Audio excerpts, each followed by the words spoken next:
right. Hey, YouTube, we are live. This is actually my first live stream for the smaller channel. Some of you follow me from my larger channel, which is more about emergency preparedness. Really excited to be able to get with you tonight on this channel and do the first live stream to talk about a subject that's really passionate to me, something that's near and dear to my heart, which is helping people with trauma. And I got some great questions that you all sent me from the various platforms that I'm on. So I appreciate that. We're going to get to those in just a bit. I want to give people just a chance to kind of get through their notifications and ads and things like that. I've got some help out there in the chat land from Coffee First Then Speak and Sassy Gale Prepping, who have been knighted as moderators. And if you follow me, a couple of rules, which is basically don't be a jerk, no racism, no sexism. Other than that, let's have a good time, be kind to each other, be kind to the moderators. And if you have questions for me, do your best to throw them into all caps. It's just easier for me to follow because I kind of scroll back and forth. If I see something in all caps, it'll catch my eye a little bit better. Okay. The mods will help you out with that as well. And if there's any problems, as they see fit, including deleting comments, putting people in timeout or whatever. We don't usually have a problem, but we always need to reiterate those rules. If you're new to the channel, please consider subscribing. I don't upload as often here as I do to my other social media, but it is my goal for 2025 to continuously put some content out here for people. I want to be able to get information that's helpful for people on the mental health channel for free. And that being said, if you don't already know, I actually have a free course which I will put a link for that here. Bear with me just a second. This is a free course on mastering calm, basically being able to be stress-free or managing your stress in emergency situations. So I'm going to drop that in the chat right now, and that is free through the Vargold website. Okay. So I hope you all are having a good Friday so far. I had a great Friday. I got to do a training on working with people with autism with a good friend of mine. And so we split. I did the morning talking about autism and she did the afternoon talking about ADHD. We had a blast. I love training with other people. I love collaborating with other people. And so my weekend's off to a good start. We're finally getting out of the cold, snowy weather here in Charleston tomorrow. It's supposed to warm up to just about 50 degrees and then even a little bit warmer on Sunday. So I'm going to try to get out there on Sunday and hit the parks and do a little bit of walking in nature, because after being cooped up in the house with the snow for 3 days, boy, do I need it. And I try to practice what I preach here in terms of taking care of your mental health. And that's a big one for me, is I need to be able to get outside and be with the squirrels and the birds to reconnect, to recenter myself, to flush out all the things that go through my mind and just recenter, right? It's really important. That's one of the ways that I do it. Maybe you like to go to the beach. I also like to meditate. Maybe you play an instrument or listen to music. Maybe you do some art. We all have to find our ways to do those things, because this is a crazy, crazy world, folks, and life will throw a lot of stress at you. And very few people are going to make it through this life without encountering some trauma along the way. So that being said, let's go ahead and start talking about this when we're talking about trauma. So let me give you my credentials too. I'm a therapist who's been in the field for a very, very long time at this point, over 25 years. The dinosaurs were still walking the earth when I started my career. And currently I'm working mostly with first responders and some veterans and doing a lot of work around PTSD. Okay. And it has actually been, for all the different things that I've done in my career, this has been something that has been one of the most fulfilling segments of my career so far, if not the most fulfilling. I really love what I do. I love being able to help our heroes, and it's something that I can see myself doing for a very long time. And trauma work, a lot of people are, I supervise people too who are working on their clinical licensure. A lot of people get intimidated by trauma work. And I'm here to tell you that if you're a clinician and you're a little bit nervous about doing that, it's worth getting the trainings and taking the plunge and getting good at it, because you can see the results often very quickly. Once you get really adept with it, you can often see the results really quickly, and it's really rewarding as the therapist to see somebody achieve their goals and make progress and get their symptoms really, really low. So what are we talking about with trauma? So trauma a lot of times will happen when we are exposed to emergency situations. And what happens when you're in any kind of situation where your brain perceives it to be that either your safety is threatened or somebody else's safety that's around you is threatened, your fight, flight, freeze, fawn is going to kick on. Okay. And that is what your body picks for you is somewhat determined by your genetics. Okay, now you can train out of this, and that's why people go to like police academy, or soldiers go to boot camp, or firefighters go to fire academy. You can train out of that. So if you're a freeze person or if you're a flight person, you can train to be a fight person. But initially, what you're born with is chosen by your DNA, and we're talking about hundreds of thousands of years of evolution, right? So there's some really good research around this where they think that freeze was the first survival response that developed, and then later on, fight came, and eventually fawn. Fawn is when you are trying to appease the threat to survive, right? So if somebody backs you into a corner and they say, "Give me your money or your life," and you give them your money, that's fawn, which is a perfectly acceptable response in that situation. And some people might have the ability to choose between them, but for the most part, your brain's gonna pick it for you, and you're gonna react in a way where you're gonna do one of those things. Okay. So the amygdala gets activated, and then what happens is, and I'm gonna paraphrase here a little bit and simplify things because I can't give you a semester's worth of training in an hour or so of a YouTube video. So we're gonna simplify some things. But what happens is when that emergency signal gets kicked on, your upper part of your brain, right? So if you want to think about this part, like your upper part of your brain, which is really what makes humans really cool, right? This is where mathematics and art and everything that makes humans very, very special, science, all of that comes from a pure language, right? And the inner part of the brain, which is kind of back here and at the lower part of your brain, which is your core, your brain stem. Sometimes in our field we refer to it as the lizard brain. That gets control, right? So this part of the brain says, "Uh-oh, we got an emergency," and it kind of flicks a switch, and then that part of the brain gets the majority of the control. Okay. What happens then is you're going to get an adrenal response. So your body's going to get flooded with a lot of adrenaline, and you're going to get faster, stronger, more resilient to pain.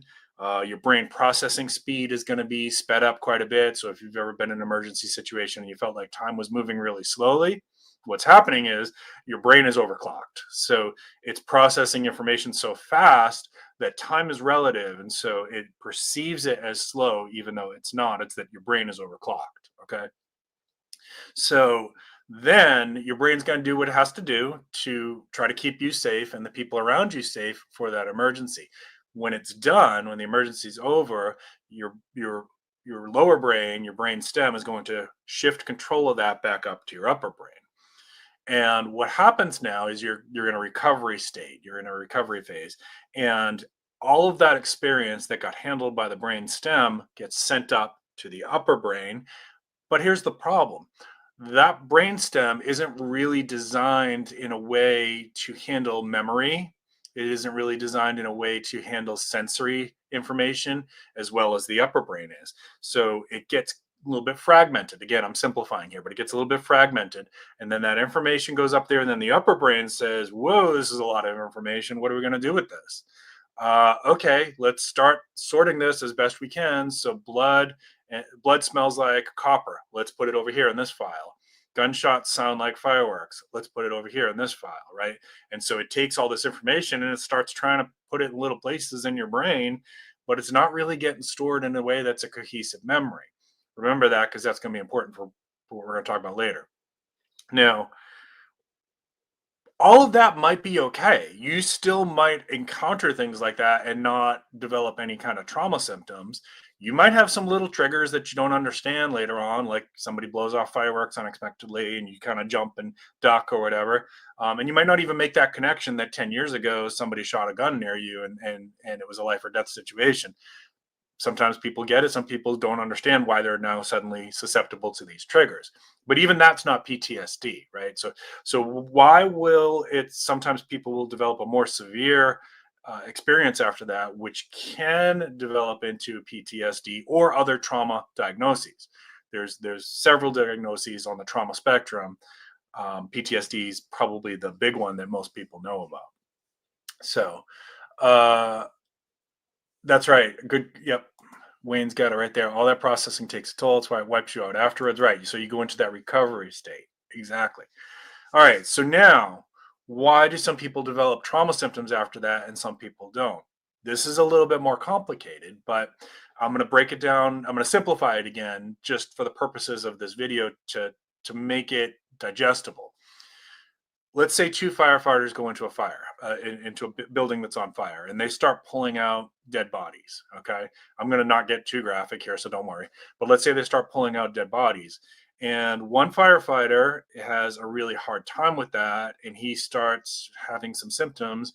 And the other firefighter might say, that was a really crappy day. This was really sad. But then after a day or two, they're kind of coming back around, right? So why? Well, this can be due to a number of factors, one of which can be that if the experience connects to something in your life, either presently or from the past, that can enhance the likelihood of those symptoms developing. Now, this doesn't always have to be trauma. This can, like previous childhood trauma, it doesn't have to be that. It can be as simple as your core beliefs, right? So what are core beliefs, you say? All right, core beliefs are between the ages of 4 and 10 as part of your development, of your emotional development and your ethics development and your moral development and your social development. You're learning about the world and you're learning about what is your place in that world and what are the rules by which this world operates. Okay. And one of those rules might be that the world, you maybe as you're taught growing up, the world is a safe place, right? That might be a core belief that some people adopt, and then they encounter something that challenges that. That can be enough to sometimes trigger the start of trauma symptoms. Okay, something that's conflicting with your core beliefs. Another example might be if you let's say that you were taught men don't hit women growing up, that's a core belief in your family, and then later on you encounter some situation and you see somebody's beating up their girlfriend and you intervene to stop that. But and that's great that you did that. But now, because it's challenged that core belief for you, you might, again, it's not always, might develop some symptoms from that afterwards. Okay. So it's very, very complicated. I'm simplifying it as best as I can to make it digestible, but those are some examples of why one person can encounter emergency and have that fight, flight, freeze response, and they might be okay. And another person might encounter that very same emergency and they might now start having some problems. Has nothing to do with weakness or anything like that. It's not a generational thing. Like, it's not a Gen Z thing versus a Gen X thing. Boomers are not tougher than millennials. Or let's throw that garbage out the window. It has nothing to do with any of that stuff. It has to do with your core beliefs and your previous life experiences and how that incident connects with you personally. That's as far as we know. Okay. So so then what might happen is and initially a person might kind of be in a little bit of shock for a few days and they're off a little bit and they go home and maybe they're being real quiet and they're not talking about what happened. They don't want to talk about it. It's too painful to think about. They want it to just go away. Right. And so maybe they're just kind of trying to distract themselves or whatever. But what happens is, if you're in that stage now where in like, generally speaking, when I'm working with my first responders, if they encounter a big incident, we'll say it that way, a big incident, I'll tell them, monitor yourself for the next 7 days. If 7 days go by and you're starting to kind of come around, we might be okay. We might not need to do anything with this. But if 7 days go by and you're still kind of feeling not great about this, or it's affecting you in some way, we know we got to do some work, right?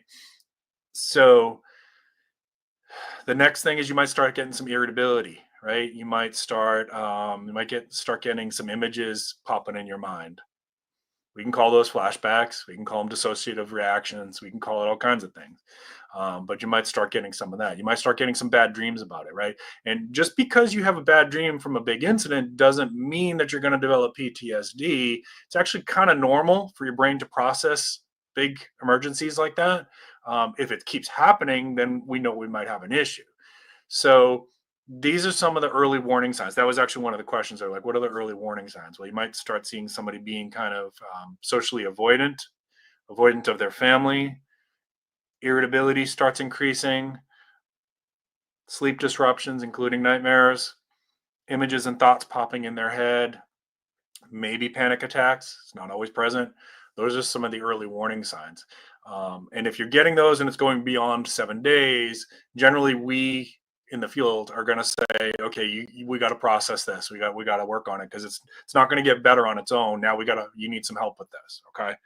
That doesn't necessarily have to be a clinician. Maybe you could do a peer that's experienced with this or whatever. Maybe you could talk to your pastor if they have some experience with this or something like that. So there's doesn't always have to be a clinician, but at this point, if it's going like 7 days or beyond, and we're getting some of these persistent symptoms, we have to start paying attention to it and try to get this locked down and under control, or it's possibly going to get worse. Okay, let me check your chat here real quick, and then I'm going to start going into your questions. I hope that explains to you how this developed and what the early warning signs look like. Scroll back here a little bit. Yeah, so genetics definitely plays a role in mental health, but it absolutely plays a role in fight, flight, freeze, and I don't think most people realize that. Um, so we really shouldn't be judgy when somebody's in an emergency situation we say, well, why didn't they fight back? It's not really something that their body chooses unless you've had training for that, right? So unless you've done martial arts, or you've done police academy, or you've been to boot camp. The average person doesn't have those trainings, and so their body's going to choose it for them. Now, some people are naturally fight, right? And a good how to know if you are or you're not. I don't know. Think about when you were in middle school, when the bullies were coming around and picking fights. Were you the type of person that was hiding? And there's not. I'm not judging again, because again, your body chooses it for you. Or were you the type of person who was like, all right, let's go? Because if you were that type of person, you're probably hardwired to fight. Um, okay, let's see. Yeah, and 100% when you're in an emergency situation like that and you get that adrenal dump, it is going to be like all your body's resources are being like powered up to survive that moment, and you're going to have some side effects after that. Sometimes people get nauseous, sometimes people get a headache, sometimes people are really tired.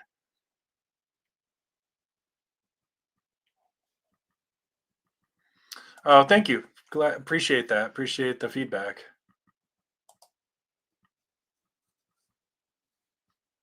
Yeah, it's sometimes it's a matter of no, it's not psychopathy. No, it's sometimes it's just a matter of that you haven't had an incident that connected with you in that way to cause persistent symptoms. Sometimes it's that your core beliefs haven't been violated in a way, or and a lot of it also has to do with how we think about the incidents afterwards. This is huge.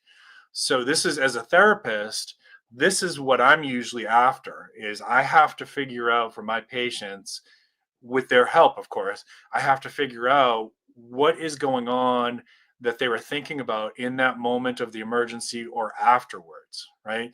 Because that can be a huge contributing factor into what may develop into some problematic symptoms down the road. To give an example of that, let's say that an EMS driver is responding to a scene. Again, I'm going to try not to get too graphic here, but let's say an EMS driver is responding to a scene and it was a kid on a bike that gets hit by a car. And they get to the scene, and unfortunately, the kiddo's gone. Okay, they're already gone. Now, that stuff happens frequently, unfortunately. When you work with first responders, you start learning that like this stuff is not rare. It's actually happening all the time. Just most of the time, it doesn't make the news. Especially if you live in a city, that I guarantee you this stuff's happening all the time. So what may happen is that EMS driver may afterwards say things like, "What if I had driven 5 miles per hour faster? What if I had taken this road instead of that road?" And the reality is that's not doing anybody any good.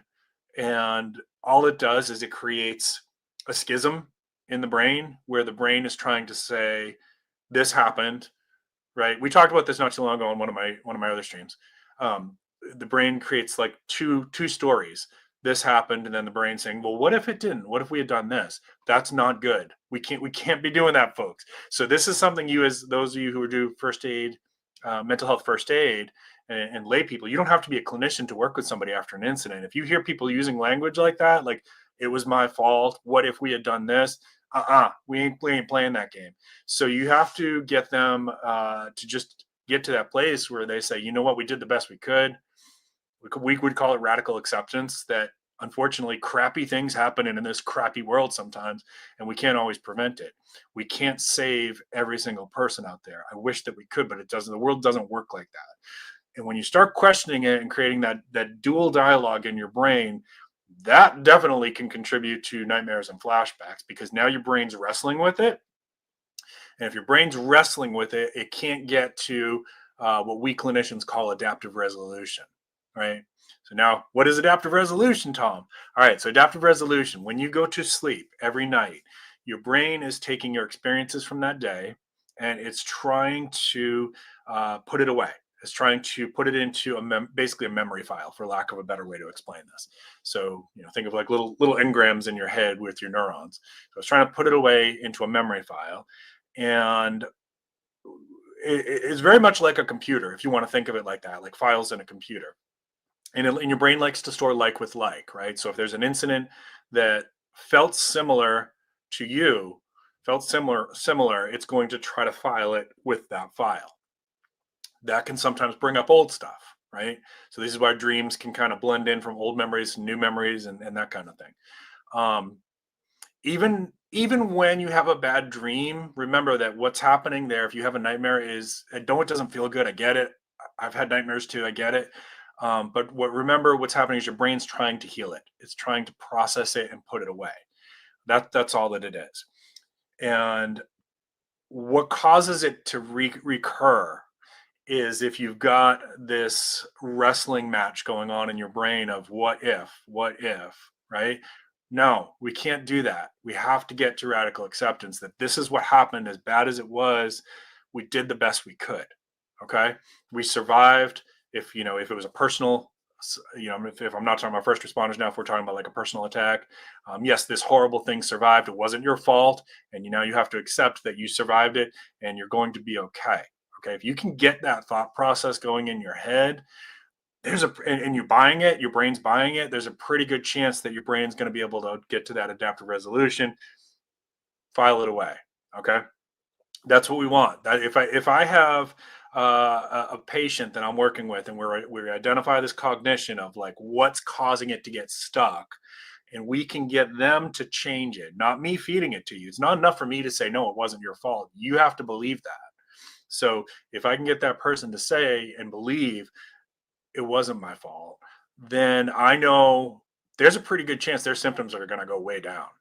And how do I know? Because I've done this enough times to see that happen, right? So it's hard to do this on your own if you're at that point where you're having these recurring nightmares and things like that. It's really hard to do this on your own. There are some good books that might be helpful if you're absolutely resistant to going to therapy. I put a few of those in the description of the live stream. You can check those out. One of them is The Body Keeps the Score. And what's the other one? Hang on one second, I'll tell you. So we got The Body Keeps the Score and Getting Past Your Past. Those are two that I would recommend if you're like, I am not going to therapy, but I have these symptoms. Okay.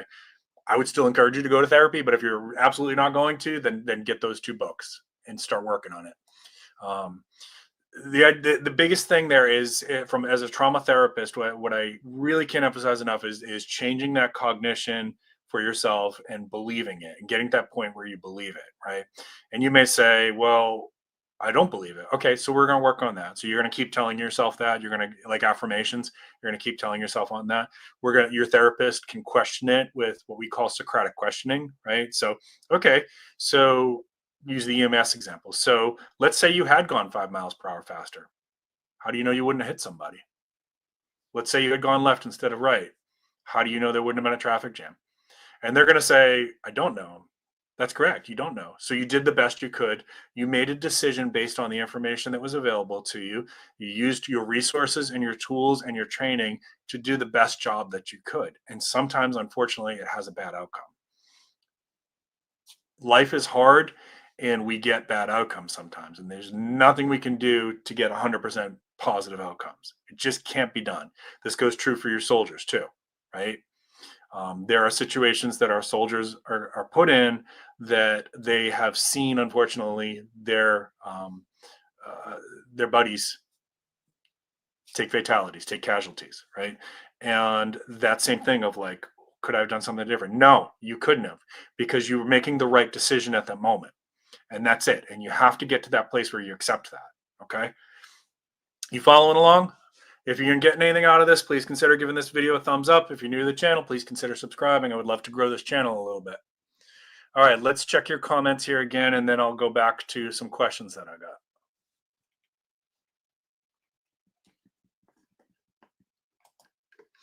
got. Coffee says, trained in martial arts a few years ago, but what I said I did get out of it was now. Yep, that's right. And that's part of what you can do with martial arts is you can learn to train your body out of freeze.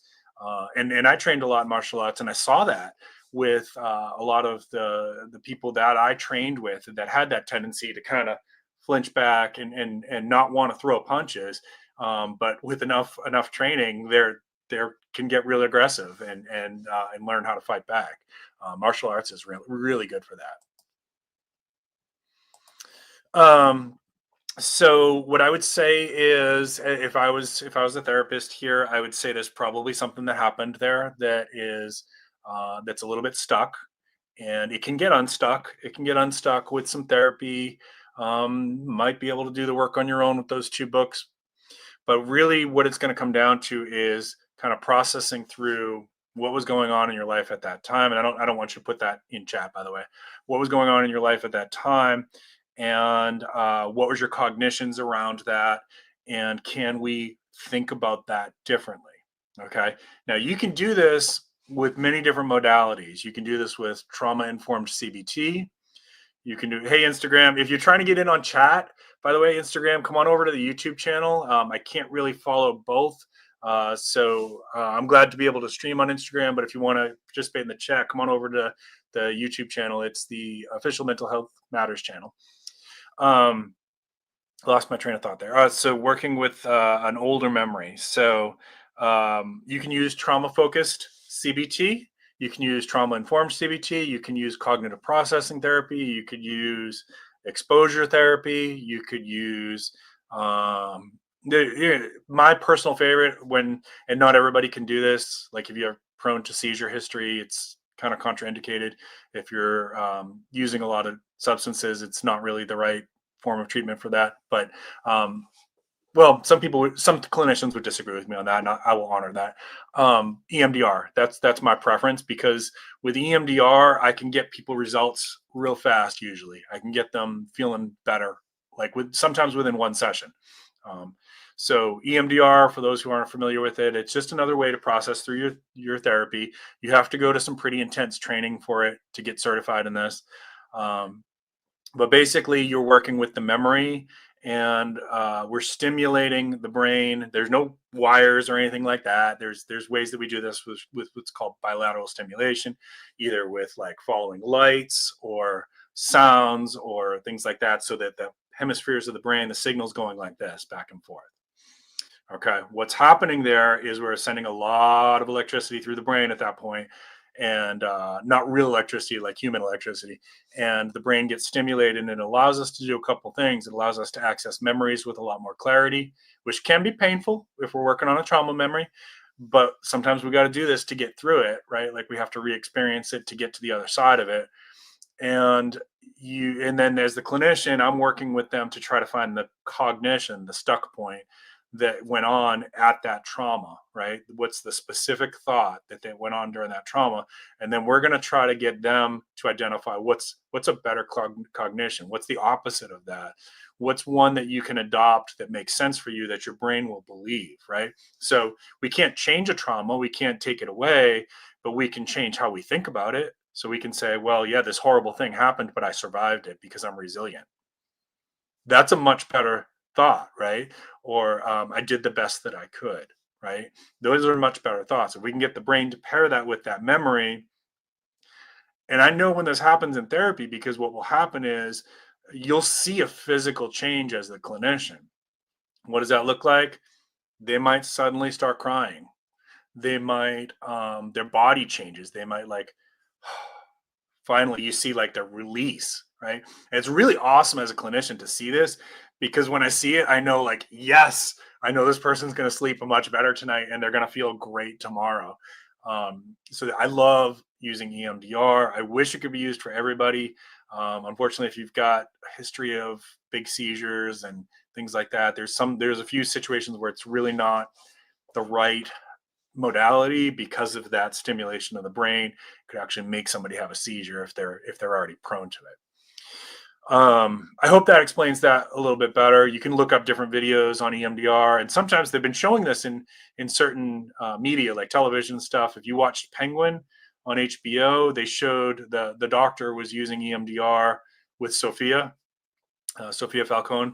Now they used it in a really warped way because he was kind of a bad doctor, but they were using EMDR therapy there. I've seen it used on like CSI when they're trying to help somebody recover a memory, things like that. I've had, as part of the training, you have to go through it yourself, and it is amazing stuff. Like, I'm not going to go into my personal stuff here, but when you use it, and the clarity which with you can see these memories that you thought were gone or you thought they were buried is really, it's like, whoa, it's like an altered state of consciousness. It's really interesting. um it's really good stuff. And if there's clinicians watching this out here who are not sure, I would go get trained in it. It was a game changer for my clinical work and the stuff that I do with my patients. Yeah, and so sometimes that, Bacon's right. Sometimes that old stuff can interfere with new stuff if it feels similar to the body or the brain. Emotionally, if it feels similar, right? So if we had something from childhood that was, it doesn't always have to be a trauma. It can be just this experience, but it's now connecting with something from our present self. Uh, there's sometimes that can activate it, and now we're going to start maybe having those dreams, flashbacks, sometimes even too. Yeah, Body Keeps the Score is a great book. Getting Past Your Past was the other one. It is, so they're both in the description with Amazon links. Getting Past Your Past.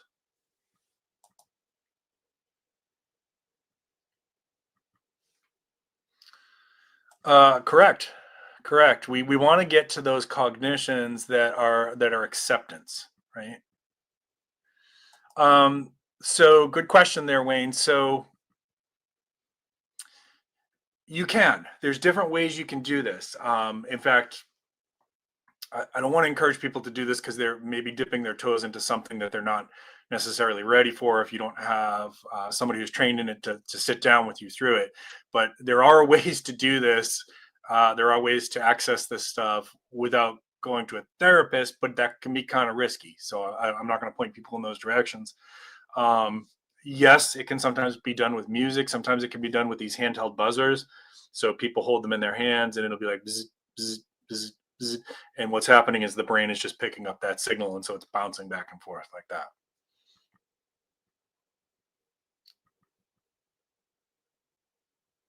Oh yeah. Yeah. I've done stuff with people who are in their 50s, 60s from when they were young. Absolutely. Yep. Absolutely.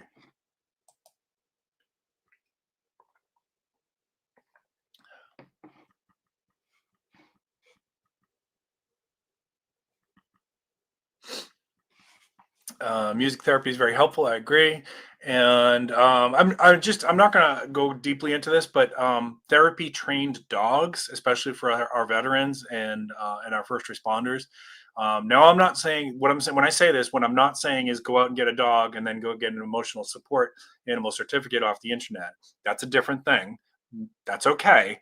What I'm talking about is a dog that's specifically trained to work with PTSD, and it's really amazing stuff. They can sense when you're in a flashback or having a nightmare, and will nudge you to try to get you out of it. They can sense if you're having a panic attack, and they'll try to like press against you to get you to calm down. They're really amazing to see what these therapy trained dogs can do. So if you're a veteran or if you're a first responder who has been diagnosed with PTSD, that might be something that you can pursue. It's getting insurance to pay for something like that. It's probably going to be tricky, but it might be worth it for you. You might be, and sometimes there's grants and things like that because there's a lot of people out there who love our veterans. A lot of people out there who love our first responders. So you never know. Sometimes there's like grants and scholarships and programs like that that might be able to help people to access those things. I don't know, Wayne. I've never tried that. Um, I don't know if there's protocols for that or if anybody else has researched that. That's a good question. Um, for you all don't have to answer this. If you've ever had a suppressed memory suddenly bubble up to the surface, and I have, it's a very weird feeling.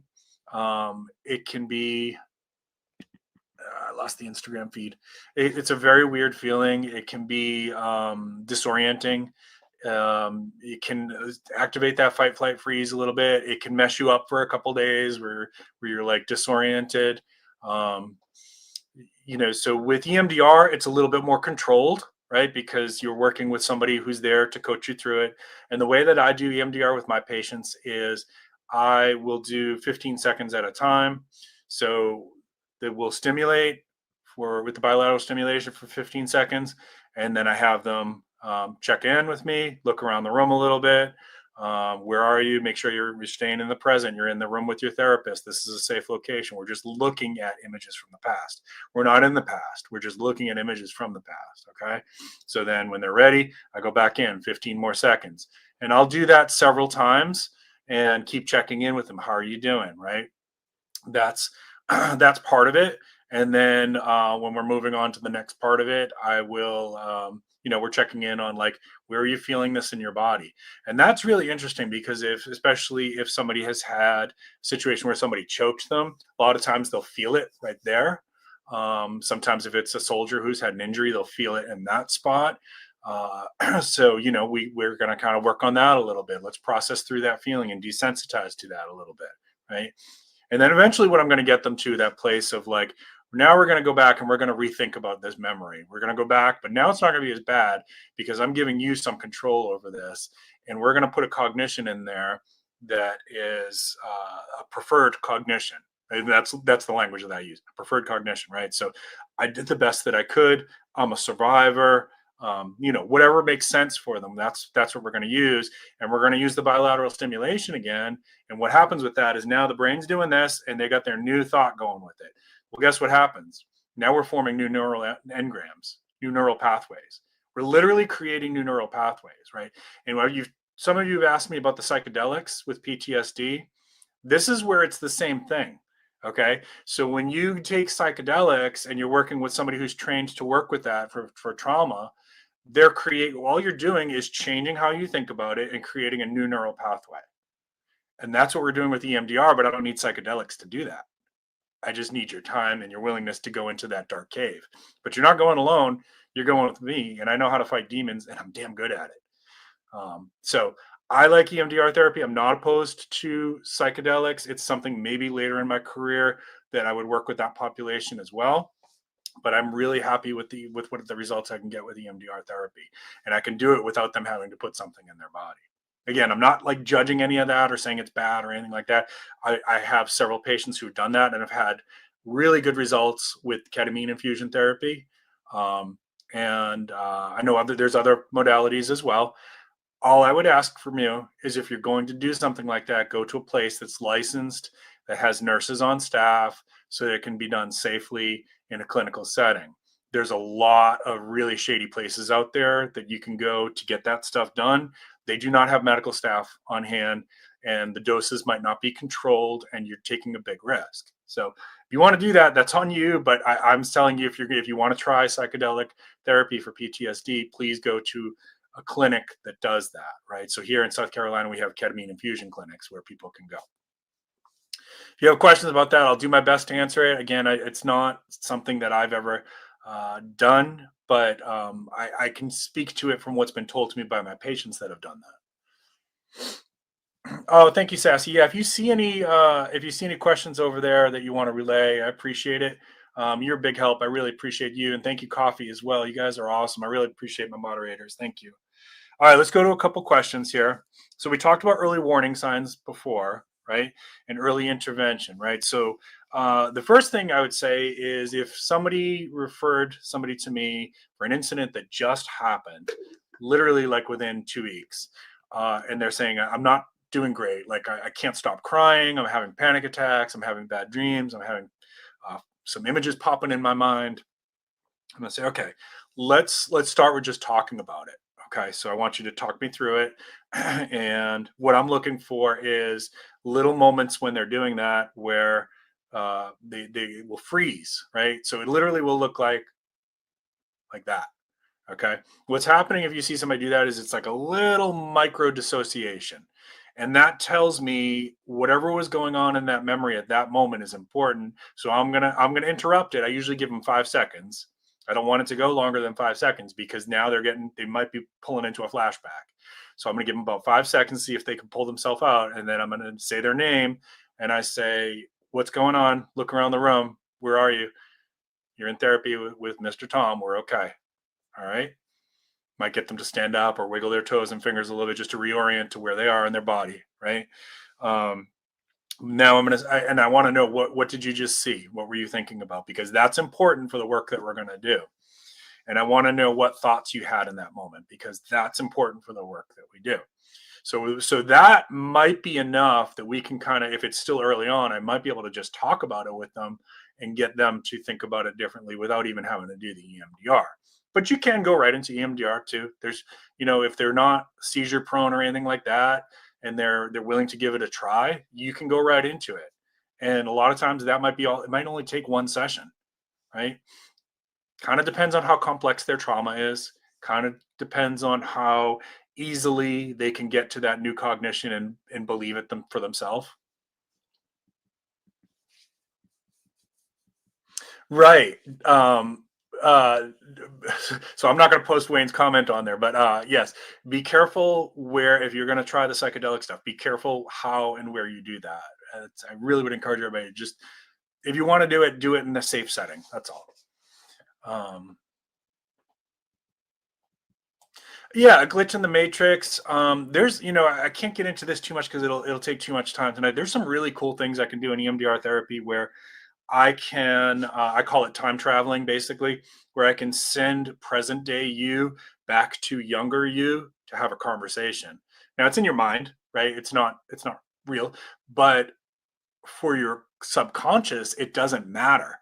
If your subconscious buys into that and believes it, you'll get really good results in that. So what am I talking about here? So I might say, present day Tom, you're going to go back into that traumatic scene from when you were 5 years old, and you're gonna talk to young Tom, and you're going to tell him he's going to be okay. He's going to survive this, and just be brave that it's going to be over really, really soon, right? So I can do stuff like that. It's amazing and so powerful. I'm kind of getting teared up thinking about some of my patients that I worked with that. And a lot of times that can bring about a big, big healing for them. And you'll see it again. They'll start crying and their body will loosen up and relax. And when I get that, I know we're probably there. They're probably going to sleep good tonight and they're probably going to feel a whole lot better tomorrow. So there's your early interventions. And again, if you're not doing EMDR, you can do this with CBT, cognitive behavioral therapy, by talking through, and it's the same strategy really. You're just trying to get them to rethink their cognitions in the moment and get to something that's more of acceptance. an acceptance that they can live with, an acceptance that they can tolerate. And then it's just, for as far as your brain is concerned, it's a bad memory, maybe a really bad memory, but it's a bad memory. And that's different than a trauma memory, right? A trauma memory is intrusive. A bad memory is a part of your story. That's what we want to get it to, right? All right, this question came in from Instagram. What are the symptoms to be looking for? What are the symptoms to be looking for? This is for loved ones. And what are the steps to take?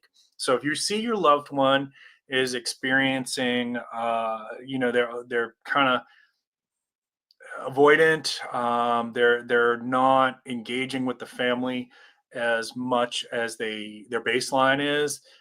Maybe they're getting irritable. Maybe you notice their sleep is really off. Those would be some of the signs, again, that I would be looking for. Unfortunately, I hate to add this one too, but if they're increasing their alcohol consumption, or if they use other substances, if they're increasing that, then that would be, to me, like, hey, they're maybe trying to medicate something that's going on for them.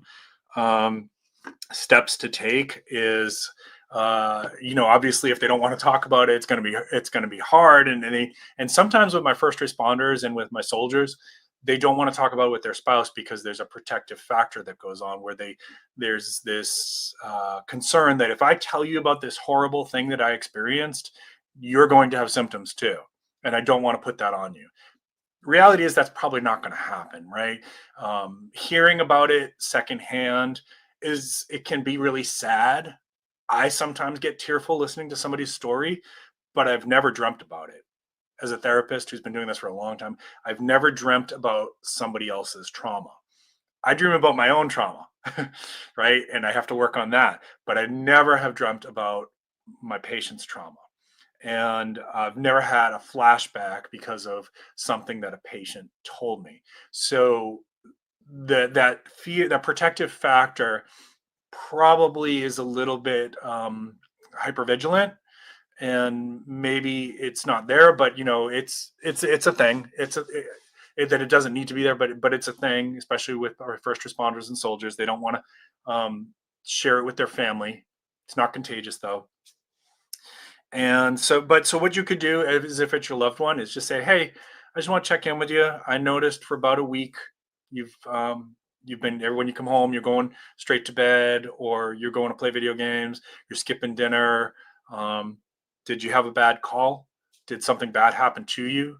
And if maybe you have a teenager that, God forbid, something bad happens to, same thing. Just kind of check, is there something that happened that we can talk about? And normalize that it's okay to not be doing well after a bad thing happens, that's normal, and that it doesn't have to be that way forever. But to get through it, they're probably going to have to talk through it with somebody, or in some cases, some people can do this on their own. But we're going to have to work through it. We're going to go into that dark cave and slay that demon, and when you've got a trauma, that's the last thing that most of us want to do, is go back into that dark cave. I wish there was another way, folks. My recommendation is you do that with a therapist who's trained to do that, because we're damn good at slaying demons. In fact, I love it. I'll slay demons all day long. I don't get tired from it. So yeah, trying to just like gently making your observations. Be aware that you might get some hypervigilance, you might get some irritability, some agitation. I don't want to talk about it, right? It's not you. That's the normal response to it. So gently encourage them, like, you want to talk to the pastor, you want to talk to somebody from peer support, you want to talk to the chaplain if you're a first responder, is there, you want to call a therapist appointment. Just make that an option for them and normalize it, and be aware that they're probably going to say no that first time. All you're doing is you're planting a seed up here for them to start to think about. And by you normalizing it and making it okay, that will go a long way towards them saying, okay, yeah, I do need to talk to somebody. Question I got on Instagram: will my brain ever fully recover or return to a normal state? So I talked about this on another stream recently for my other channel. You can with good treatment, you can get your symptoms down to just about zero. Right? For many people, I can't promise that happens for everybody. I wish I could, but for many people, you can get your symptoms down to almost zero, where If somebody was screening you for PTSD, you wouldn't even flag as meeting criteria. There is a possibility it could get re-triggered because it's a part of you now. And later on down the road, if you experience something similar or something makes you feel similar, it could get re-triggered. But if you've already done some work on it, you're also going to probably be able to get yourself out of that quicker. Okay. So everything we do in life changes us and changes our brain. Literally every day as you go through and you're experiencing life, good days, bad days, you're forming new neural engrams up here, new neural pathways all the time. So we are changed every day with our good experiences and bad experiences. We never get to go back to what we were yesterday. It does, our bodies don't work that way. In fact, our bodies are constantly like shedding old DNA and rebuilding new DNA, right? Your skin cells that you have today are not the same skin cells that you had 7 years ago. So you are changed, but it doesn't have to be that you're experiencing symptoms like that for the rest of your life. So my goal as a therapist is I want to help you get your symptoms down as low as we can, hopefully to zero, so that you can have a really good quality of life and you can function the way that you want to function, whatever your baseline was, bearing in mind that everything we do in our life does change us a little bit. And we can use those bad experiences in good ways too, right? So if you've had personal trauma and you've recovered from it, you're going to be really good at helping somebody else who goes through a similar trauma. And that's why we love peer support. That's why we love, and honestly, I would love to see more for the VA. I would love to see them expand peer support, right? My first responders in my community have really good peer support programs. I don't know that every state is like that, but my area is, and I'm grateful for that. Peer support is awesome because if you have a choice, if you're having some mild symptoms, do you want to talk to Mr. Tom, a stranger, or do you want to talk to your buddy who's a fellow cop? I think you are probably going to start with there, right? And if you can't get to where you need to be with that person, he might say, "Hey, I know a good therapist. Why don't you give this guy a call?" Okay. Um, so I hope that answers the question. Will your brain ever return to normal? The goal should be your brain should get to a place where your symptoms are so low that you don't feel like you have PTSD anymore. That would be the goal. Let me check here. I got 2 more questions here. Let me check chat too.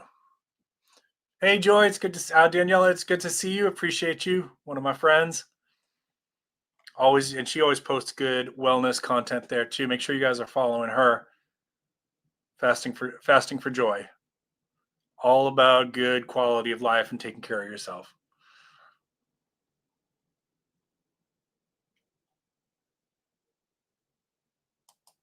You know what? I could have put Demon Slayer on the bottom of that. Maybe I'll think about that for next time. So yeah, this is my friend Fasting for Joy. Make sure you check out her content, and also Sassy Gal Prepping is active on Instagram and sometimes on YouTube. I think it's been a minute. We need a new video from you, Sassy. But Sassy Gal Prepping is also a mental health first aid provider and instructor too. Are you an instructor as well? And then Coffee First does a live stream several times a week on mental health issues as well. Make sure you please check out those 3 channels. I highly recommend them.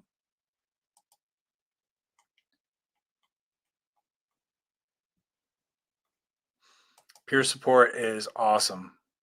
Yeah, this is why people who've recovered from addictions make the best addiction counselors, quite frankly, because they know what it's like. They've been through it. They've went through withdrawals. They've went through the suffering. They've had to go through taking amends and working through self-forgiveness and all of those things. And I think the same is true in a lot of ways for people who've been through trauma, right? If you have had experience as a trauma, either as a veteran or a first responder or a survivor of sexual assault or whatever, and you're thinking about getting into mental health, you're probably going to make a damn good trauma therapist if you want to go in that direction.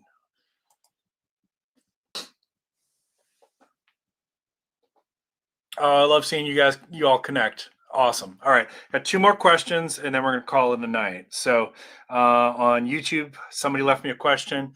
What about CBT stigma? And I think this question meant specifically stigma about going in for treatment. It's gotten better.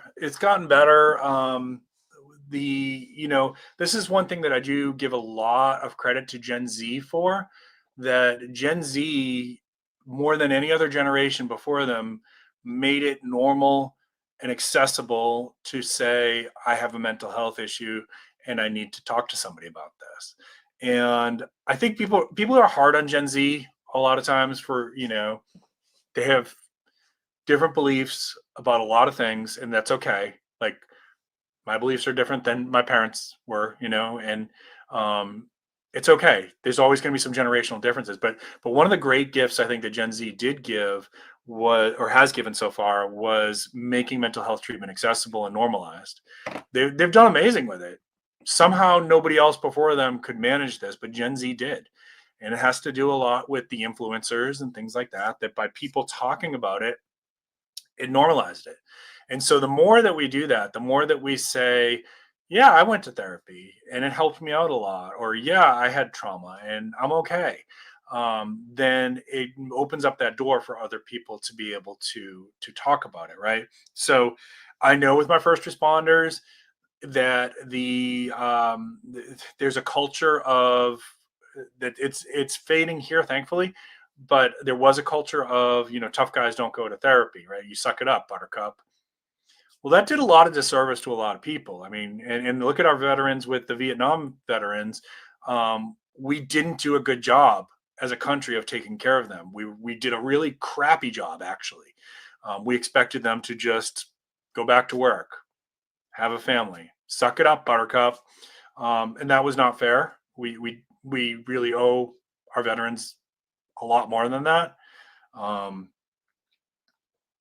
it's the stigma's gone down. The best thing that I've found with my soldiers and my first responders is when a peer says to them, just go talk to somebody, dude. It's not that bad. And it actually helped me out a lot. That's huge. That, like, and if you've got somebody in a higher ranking position, like if a fire chief says that to a firefighter, he said, yeah, I go to therapy. I go see Mr. Tom. He's helped me out a lot. You should go talk to him. Chief, you go to therapy? Yeah, I've been going for a year. It's great. That's huge, folks. So I will freely share that I've been to therapy 5 different times in my life, and I probably have more work to do. I go in and out as I need to work on stuff. It's called episodic care. And you don't have to be in therapy for the rest of your life. Go in, work on an issue. When you get that issue feeling better, you can take a break from it. In fact, a lot of the models kind of indicate that that's better than doing like 20 years of therapy, right? Go in, do a year of therapy or 6 months of therapy, get something worked out, then go back and just kind of work on your life a little bit. If you hit a roadblock and something's bothering you, go in and do a little bit more work, right? And sometimes it's good to even mix it up and try a different therapist, because you're going to get a different experience with each therapist. I've had 5. Each one was different. Each one had pros and cons. I learned something from each one, and each one helped me to be a better version of myself from what I got from that. So my last therapist was phenomenal. And if I do need to go back, I hope that I can get back in with her. But if I can't, I'm open to the possibility that maybe it's just time for me to try with somebody else. So the more that we normalize that and say, it's okay to go to therapy, like, your brain and your mind and your emotions can be hurt in the same way that your body can be hurt. And it's most of the time, it's not, doesn't have to be a permanent debilitating condition for the rest of your life. Most of the time it's not. Last question I had, and then I'll check chat one more time. Flashback. This was from Instagram. Flashbacks, how to stop them. So I'm going to teach you something right now that is what I would call first aid, not surgery. And this will go a long way towards interrupting a flashback. But really, to stop them long term, you're going to have to go back and do some of the work that we were talking about earlier in the stream, where you're changing the way you think about that trauma, and especially yourself in that trauma, so that you can get that memory to adaptive resolution. That's going to give you the long-term relief, hopefully. I'd say it's a good chance of it.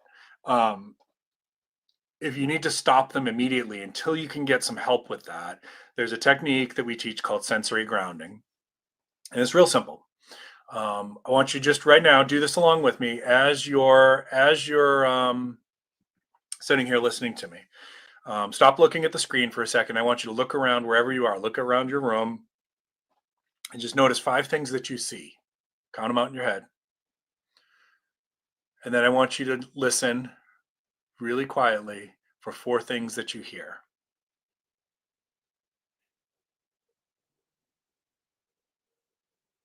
Okay, and if you can't get to 4, it's okay. We're going to move on.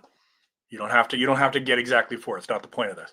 Now I want you to go to 3 things that you physically feel, not emotionally, physically feel. So I always do.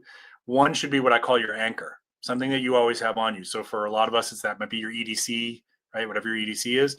I use my ring, my wedding ring. That's my anchor. When I can flick that and feel it, I know I'm not dreaming. I'm not in a flashback. This is reality. Okay. So 3 things that you physically feel. Do that right now. It can be the chair underneath you. It can be the floor underneath your feet. It can be your clothes on your back. Now you're going to do 2 things that you smell. If you pay attention, you can probably smell your deodorant and your soap if you really stop to think about it, or your detergent on your clothes. Okay, if you can't get 2, don't worry about it. We're going to keep going. One thing you taste. Right now, the only thing I taste is my water. Maybe you taste chewing gum or whatever you're drinking, or your cigarette or whatever. One thing that you taste. What we're doing here, this is called sensory grounding, and what you're doing is you're forcing sensory input into your brain. When you're having a flashback, your brain is like creating this, like, for lack of a better term, virtual reality matrix kind of thing, where you're now feel like you're in this old memory, and it feels very real, including smells and sounds and things like that. Sometimes it depends on how intense it is. But now you're saying, no, this is where we are. We're in the present. We're in this room right here. You can add in what's today's date, who's the current president, what's the last movie I watched, what's the last book I read, right? You're forcing your brain to refocus on the present by pushing that sensory stimuli into the brain. And you want to do this. I know I did it slow there for demonstration purposes, but you want to get to, so you can do this quick. Your brain can't sustain both pictures. It just can't. So you're forcing it to say, nope, this is it. This one will fade out. You still might feel a little bit like, ooh, that was weird, kind of anxious or whatever. Let it fade away. Don't chase that flashback. Okay, listen to me. This is important. I know, because I've had flashbacks. I know what it's like. And there's a part of your brain that's like fascinated by it and wanting to watch it and wanting to follow it. Don't do that, because you're increasing the susceptibility that you can have more of those and they become more intense. Pull yourself out of it. Focus on the present. Now, if you want to choose to think about this incident later on, that's okay. If you're choosing it and it didn't intrude on you. You understand the difference? So I want you in control of the projector, not the projector in control of you. That's the key difference. Okay. So that's why when I'm in therapy, as I said earlier, when I'm doing therapy with a patient and I see them starting to do that, they get that like glazed over, looking past me look, they're looking through me.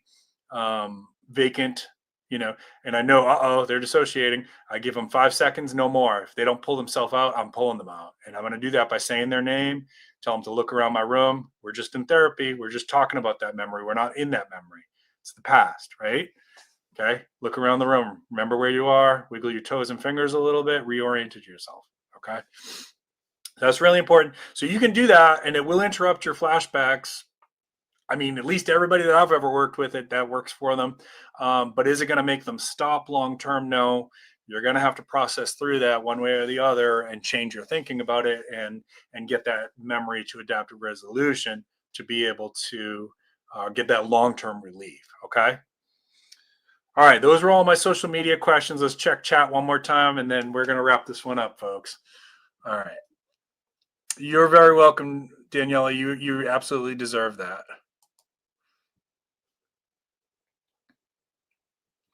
I think those are great options. So the question on YouTube was telehealth.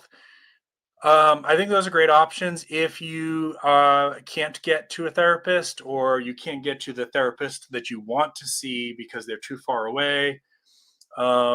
Generally speaking, if I'm doing intense trauma work, I prefer to have the person in the building with me. But I have patients who are pretty far away that it's just not realistic for them to be able to get to me. So we can do trauma work through telehealth. I'd rather have you in the room with me, where we can connect on a more person to person level. And if you're having a problem with dissociation or whatever, I can intervene before it becomes something really intense. A little harder to do through the video, but I do. So those are good options for people. But if you can get in and see somebody face to face, I think that, especially for trauma, is a better option.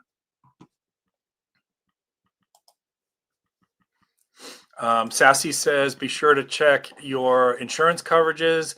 Many are covering mental health services like counseling and therapy. Some cover the cost of therapy apps like Calm or Better Help. Good. Great suggestion there. I think I lost Instagram for a second. Hey, they're back. All right, last few things here. Yep, absolutely. And I keep a lot. This is another one for the therapists out there who might be watching this. I keep a lot of kinetic devices in my office at work, because when somebody's talking about trauma, sometimes if there's like a little Rubik's cube or a squishy ball or something like that, it can help them to talk about those things. And I don't need them necessarily to always have eye contact with me if that's helping them to talk through it.